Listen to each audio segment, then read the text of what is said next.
Kia ora. I'm speaking from Dunedin, New Zealand, at the end of a fantastic week where I've been in Auckland, Christchurch, Wellington, and now Dunedin, speaking, but more importantly for me, meeting some of the people in New Zealand really deeply involved in Palestine solidarity work. And I'm going to be leaving New Zealand feeling really good about what's going on here and about the potential for New Zealand to become a world power of Palestine solidarity. What I know is that New Zealand has played an incredible role in the world at times in the anti-apartheid struggle with the Springbok tour boycott in 1981, with the protests against Pacific nuclear tests, with the struggle against the Vietnam War. And New Zealand even stood up for a time when Israel stole New Zealand passports to use in Mossad assassinations around the world. So this is a country that can stand against the United States as well and say, we don't want your nuclear ships in our ports. So with all that history, I think New Zealand is really primed for the future to be a leading voice for Palestinian rights. Unfortunately, despite the really amazing Palestine solidarity here in New Zealand as a state is still complicit in Israel's crimes against the Palestinian people, including the last massacre in Gaza and in the settlements in the West Bank and all the other abuses that are going on, because the New Zealand Super Fund is still invested in companies that are profiting from these crimes.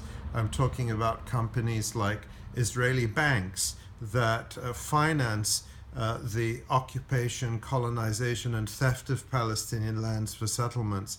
I'm talking about Boeing, Raytheon, and HP, the companies that make the weapons that kill Palestinian children and enforce Israeli apartheid.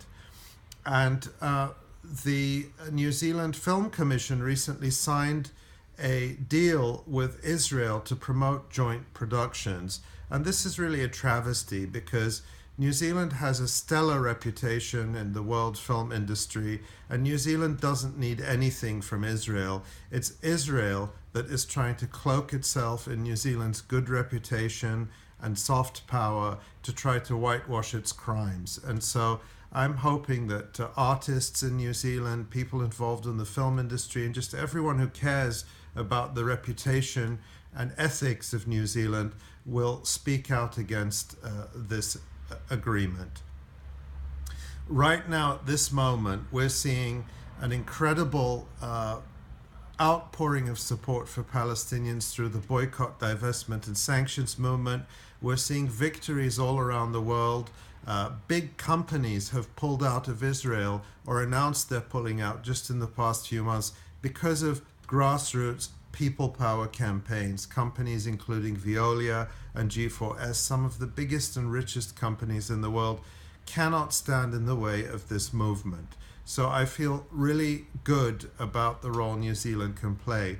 But also remember that BDS, although it's really one of the most powerful and important tools we have to challenge Israeli impunity and push for Palestinian rights, there are all kinds of other ways you can get involved as well, from educating people in your local community, hosting events including speakers and films, getting involved in efforts to twin New Zealand and Palestinian communities and sports clubs together as a way to promote communication and contact, especially among young people, and to let Palestinians know that people in the world are aware of what's going on and ready to stand with them.